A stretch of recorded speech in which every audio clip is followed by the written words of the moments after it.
Hi friends, welcome back to my channel. ఈ స్టోరీకి writer SNMR Sridhar గారండి. ఆయన స్టోరీస్ని ఆయన పర్మిషన్ లేకుండా యూట్యూబ్ ఛానల్లో కానీ మరి ఏ ఇతర సోషల్ మీడియా నెట్వర్క్లో కానీ అప్లోడ్ చేయడానికి వీల్లేదు. అలా చేస్తే లీగల్గా చాలా ప్రాబ్లమ్స్ ఫేస్ చేయాల్సి వస్తుంది ఫ్రెండ్స్. దయచేసి అలా చేయకండి. అలానే ఫ్రెండ్స్, ఎవరైనా శ్రీధర్ గారి స్టోరీస్ని మీరు ఏ ఛానల్లోనైనా వింటున్నట్లయితే అది అరవింద నేత్ర, అర్జున్ అమృతే కాదు, మరి ఏ ఇతర స్టోరీస్ అయినా ఆయన రాసిన వాటిలో చదివినవి మీరు విన్నట్లయితే దయచేసి నాకు మెసేజ్ చేయండి. నేను ఇమ్మీడియట్గా రైటర్ గారికి ఇన్ఫామ్ చేస్తాను. ఆయన దానికి తగిన విధంగా యాక్షన్ తీసుకుంటారు. ఇక లేట్ చేయకుండా వీడియోలోకి వెళ్ళిపోదాం ఫ్రెండ్స్. అర్జున్ అమృతం 102వ భాగం. ఒక్క మాట కూడా మాట్లాడకుండా ఆనంద్ వైపు శాడిస్టిక్గా చూసాడు అర్జున్. రేయ్, ఆ నవ్వుకి అర్థమేంట్రా అని కంగారుగా ఆనంద్ అడుగుతుంటే, నేనేనే అడిగేది, మేమొస్తే అది ఇంతవరకు రాకుండా ఉండదే, ఎక్కడికి వెళ్ళింది అంటూ చుట్టూ చూస్తూ అడుగుతుంది జానకి. అమ్మా, అది అమ్ములు అంటూ తడబడుతుంటే, మా వచ్చి రాగానే అది తప్ప నీకు వేరే పని పాట లేదా?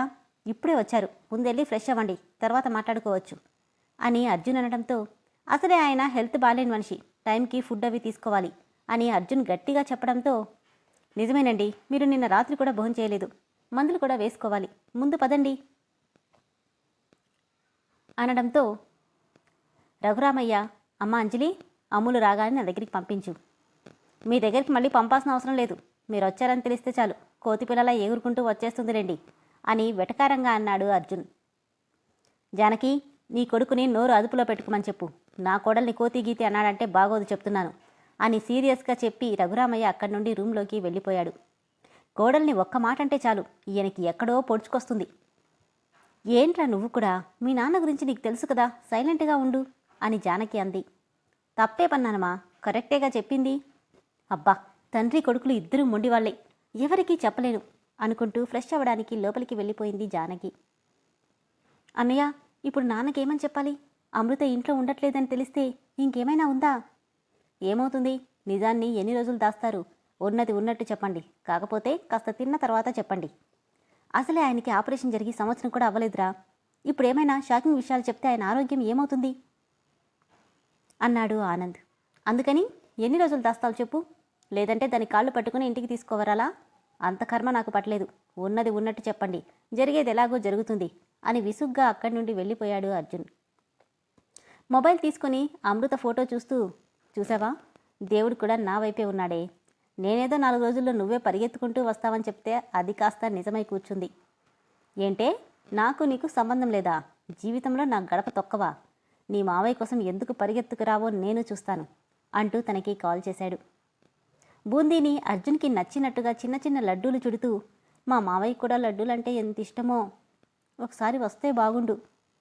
పోనీలే, ఆయన ఈసారి వచ్చినప్పుడు నా చేత్తో నేనే స్వయంగా తినిపిస్తాను.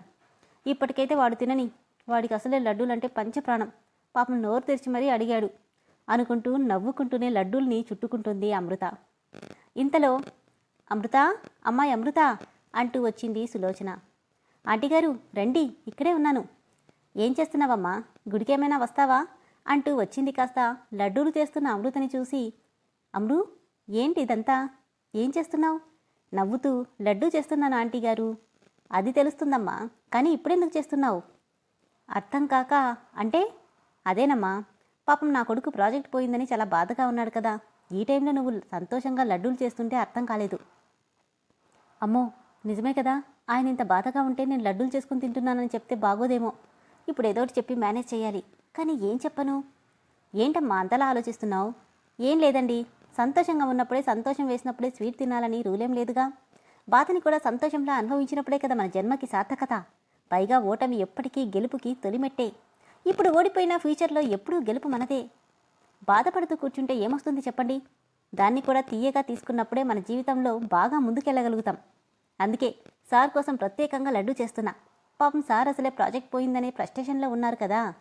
ఈ లడ్డూ తినిపించి ఫ్యూచర్లో ఇంకా పెద్ద ప్రాజెక్ట్ మీకు వస్తుందని చెప్పడానికి స్వీట్లు చేస్తున్నాను. ఏమంటారు? అబ్బా, ఎంత బాగా చెప్పావమ్మా, నువ్వు చెప్పింది నిజమే. బాధపడుతూ కూర్చుంటే ఏమొస్తుంది? బాధని కూడా నవ్వుతూ తీసుకున్నప్పుడే మనిషి అన్నిటికీ అలవాటు పడగలుగుతాడు. అవును ఆంటీ గారు, మీరు సరిగ్గా చెప్పారు. చొరవగా ఒక లడ్డూ తీసి నోట్లో వేసుకోపోతుంటే కంగారుగా చెయ్యి పట్టి ఆపేసింది అమృత. ఏమైందమ్మా? టేస్ట్ చూద్దామని తీసుకున్నాను. అయ్యో, ఇప్పుడేం చేయాలి? ఈ లడ్డూ ఫస్ట్ మా ప్రాజెక్ట్ విన్ అయ్యాడు అన్న ఆనందంలో చేస్తున్నాను. ఫస్ట్ వాడే టేస్ట్ చేయాలి కదా అనుకొని, ఏం లేదు ఆంటీ గారు, సార్ కోసం చేశానుగా, ఫస్ట్ సార్ టేస్ట్ చేస్తే బాగుంటుందని అని నీళ్లు నములుతుంటే నవ్వుకుంటూ, పర్వాలేదు, నా కొడుకు మీద చాలానే ప్రేముంది అనుకొని హ్యాపీగా ఫీల్ అవుతూ, సరేనమ్మా ఫస్ట్ మీ సార్కి పెట్టుకోలే అని నవ్వుతూ అంటుంటే, ఏమనుకోకండి ఆంటీ గారు, అయ్యో దాందే ఉందమ్మా, మరేం పర్వాలేదు, నువ్వు లడ్డు చేసుకో, నేను గుడి దాకా వెళ్ళొస్తాను అని చెప్పి అక్కడి నుండి వెళ్ళిపోయింది సులోచన. పాపం ఆంటీగారు ఏమనుకున్నారో, కాకపోతే ఈ ఒకసారి అర్జున్కి పంపించాక తర్వాత అందరికీ పెడతాను అనుకుంటూ మళ్ళీ లడ్డూలు చేయడంలో మునిగిపోయింది. అప్పుడే అర్జున్ నుండి ఫోన్ రావడంతో ఈ టైంలో ఎందుకు చేస్తున్నాడు అనుకుంటూనే చెయ్యి బాగోకపోవడంతో అతి కష్టంగా చెవి దగ్గర పెట్టుకొని లిఫ్ట్ చేసి హలో అనగానే, ఏం చేస్తున్నావే, ఏం చేస్తే నీకెందుకు, నువ్వెందుకు ఫోన్ చేశావు, నీకు నోటి దురద మాత్రం తగ్గదే, నువ్వు తిట్టడం ఆపుతున్నావా ఏంటి నా నోరు తగ్గడానికి, నువ్వు ఆపనంత వరకు నా నోరు అంతే, అది సరే కానీ ఎందుకు ఫోన్ చేసావో చెప్పు, అబ్బో అంత పెద్ద పని ఏం చేస్తున్నావో నవ్వుతూ, అది నేను లడ్డూ అనబోయి, అదంతా నీకెందుకురా, ముందు ఎందుకు ఫోన్ చేశావో చెప్పు, నేనేం నీకోసం చేయలేదు, మరి ఊరు నుండి మీ మామయ్య వచ్చాడు అనగానే మెరిసే కళ్ళతో, ఏంటి మామయ్య వచ్చాడా, వెటకారంగా నవ్వుతూ, ఏంటే అంత హ్యాపీగా చెప్తున్నావు, మీ మావయ్య వచ్చాడు కానీ మీ మావయ్య దృష్టిలో నువ్వు ఇంకా ఇక్కడే ఉన్నావు, దాదాపు 5-6 నెలల నుండి నువ్వు ఇక్కడ ఉండట్లేదని మీ మావయ్యకి తెలిసిందనుకో అనగానే, అమ్మో అనుకుంటూ మెడ దగ్గర పెట్టుకున్న ఫోన్ని జార విడిచేసింది అమృత. ఒరేయ్ ఏం చెప్తున్నావురా, నిజం చెప్తున్నానే మొద్దు మొహమా, ఒకసారి థింక్ చెయ్యి, అసలే మీ మావయ్యకి గుండె చాలా వీక్గా ఉంది, నువ్వు ఇక్కడ ఉండట్లేదన్న విషయం ఆయనకి తెలిసిందనుకో, అసలే వీక్గా ఉన్న హార్ట్ కాస్త కంప్లీట్గా, ఒరేయ్ ఇంకో మాట మాట్లాడితే చంపేస్తా, నేనేమన్నానే, జరిగేది చెప్తున్నా, ప్రజెంట్ నీ మామ స్నానం చేస్తున్నాడు, ఇప్పటికే నా అమ్ములేది అని 100 సార్లు అడిగాడు, పాపం ఆనంద్ అంజు ఏదో చెప్పి మేనేజ్ చేస్తున్నారు, ఇప్పుడు రాగానే అమ్ములు అంటూ కేకేస్తాడు, నే వెళ్ళి నీ కోడలు ఇక్కడ ఉండట్లేదు, ఎక్కడో పరాయివాడి కొంపలో ఉంటుందని చెప్పగానే గట్టిగా మావయ్య అని అరిచేసింది అమృత. అక్కడే ఉండి కేకేయి, ఈలోపు నేను ఆయన్ని అంబులెన్స్ ఎక్కిస్తా, ఒరే అడ్డగాడిదా, మా మావయ్యని ఇంకో మాట అన్నావంటే చంపేస్తా అంటానే, అయినా నువ్వు చచ్చిన ఈ ఇంటి గడప తొక్కవు కదా, ఏదో పాపమని నీకు ఇన్ఫర్మేషన్ పాస్ చేద్దామని చేశా, ఉంటా, మీ మామ వచ్చే టైం అయింది, ఒరేయ్ ఆగరా అంటున్నా టక్కుమని ఫోన్ పెట్టేశాడు. అర్జున్ చెప్పిందంతా కళ్ళ ముందు రీల్లాగా తిరుగుతుంటే ఇప్పుడేం చేయాలి అనుకుంటుంది కాస్త గబగబా చేతులు కడిగేసుకొని బ్యాగ్ తీసుకుని బట్టలన్నీ అందులో కుక్కేసుకుంటూ, వీడెప్పుడూ ఇంతే, నన్ను టార్చర్ పెట్టడానికే పుట్టాడు, మా మామయ్యకి ఏమైనా అవ్వాలి అప్పుడు చెప్తాను వీడి సంగతి అని ఏడ్చుకుంటూ చేసిన వరకు లడ్డూలన్నీ డబ్బాలో పెట్టుకుని దాన్ని కూడా బ్యాగ్లో పడేసి పరుగులు పెడుతుంటే ఎదురొచ్చిన సులోచ, అమృత ఎక్కడికి వెళ్తున్నావు, ఆంటీ గారు అది నాకు తెలిసిన వాళ్ళకి ఒంట్లో బాలేదు, నేను అర్జెంటుగా ఊరెళ్తున్నాను అని వెళ్ళిపోతుంటే, అది కాదమ్మా, ఏ ఊరెళ్తున్నావు, ఎప్పుడొస్తావు, పరుగెడుతూనే వచ్చాక చెప్తాను, తొందరగా వచ్చేస్తాను అంటూ కనబడ్డ ఆటో ఎక్కేసింది అమృత. నందు ఇప్పుడు నాన్నకి ఏం చెప్పాలి, ఏమోనే బాబు, మనకే ఇంత టెన్షన్, నీ అన్న చూడు ఎంత హ్యాపీగా ఫోన్ చూస్తున్నాడో, పోనీ అమ్ముకి ఫోన్ చేసి రమ్మని చెప్పనా, ఇప్పుడు చెప్తే ఎప్పుడొస్తుందే, అది నిజమే, ఇప్పుడు ఏం చెయ్యాలి అని కంగారు పడుతుంటే, ఒరే అర్జున్ ఏదోటి చెయ్యరా, అంజు వేడివేడిగా బజ్జులు చెయ్యి అని, ఏం చెయ్యాలి, రే మేమింత టెన్షన్ పడుతుంటే నీకు బజ్జీలు కావాలా, టెన్షన్ ఎందుకురా, జరిగేది జరక్క మానదు, వేడిగా టీ తాగు, టెన్షన్ తగ్గుతుంది, అమ్ములు టీ తీసుకురా బంగారం అంటూ వచ్చాడు ఇంతలో రఘురామయ్య. అమ్మో నాన్న వచ్చేశాడు, ఇప్పుడేం చేయాలన్నయ్యా అంటుంటే సన్నగా నవ్వి ఊరుకున్నాడు అర్జున్. ఆటోకి డబ్బులు ఇచ్చి పరిగెడుతుంటే, మేడం చేంజ్, అక్కర్లేదు నువ్వే ఉంచుకో అంటూ గేట్ తీసుకుని లోపలికి వెళ్ళబోయేది కాస్త, చావనైనా చస్తాను గాని చచ్చిన ఈ ఇంటి గడప తొక్కను అన్న తన మాటలు గుర్తురాగానే ఒక్కడుగు కూడా వేయలేకపోయింది.